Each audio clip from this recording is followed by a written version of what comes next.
আসসালামু আলাইকুম।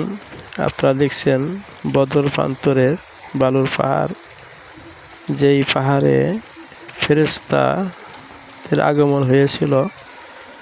বদর প্রান্তে যে যুদ্ধ হয়েছিল হুজুর সাল্লাল্লাহু আলাইহি সাল্লাম এবং সাহাবীদের সংখ্যা ছিল অনেক কম, আর কাফের বা বিদ্রোহীদের সংখ্যা ছিল অনেক অনেক বেশি, যার জন্য আল্লাহ তাআলা এই ফেরেশতা নাজিল করেন সেই বালুর পাহাড়। আপনারা দেখছেন বালুর পাহাড়, কারণ আমরা বদর প্রান্তে যখন যাই বেলা খুব কম থাকার কারণে আমাদের এখানে নামার ভাগ্য হয়নি।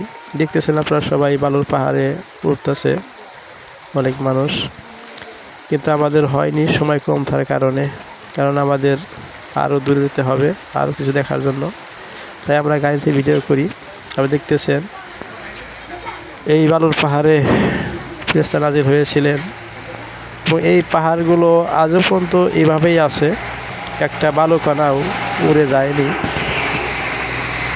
সাধারণত বালুর পাহাড়ে বাতাস বা ঝড় হলে উড়ে চলে যায়, এই পাহাড়টি ব্যতিক্রম। কারণ কখনো এই পাহাড়টি যেভাবে আছে সেভাবেই আছে, এখান থেকে বালি ওড়ে না, এটা আল্লাহর একটা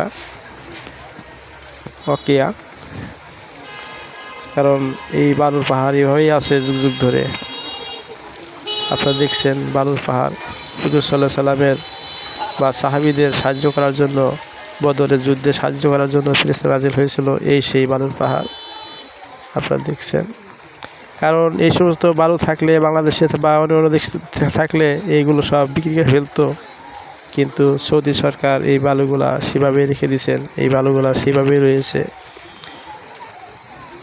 দেখতেছেন আপনারা বালুর পাহাড় অনেক বড় অনেক বড় অনেক বড়, গাড়ি চলছে প্রায় 80 থেকে 90 কিলোমিটার বেগে, তারপরেও বালুর পাহাড়গুলো এভাবে দেখা যাচ্ছে। দেখেন কত দূর দূরান্ত বালুর পাহাড়। স্মৃতিগুলো মনে পড়ে, বদর প্রান্তে কত স্মৃতি রয়ে গেছে সাহাবীদের, কত জনের রক্ত ঝরেছে এই প্রান্তরে।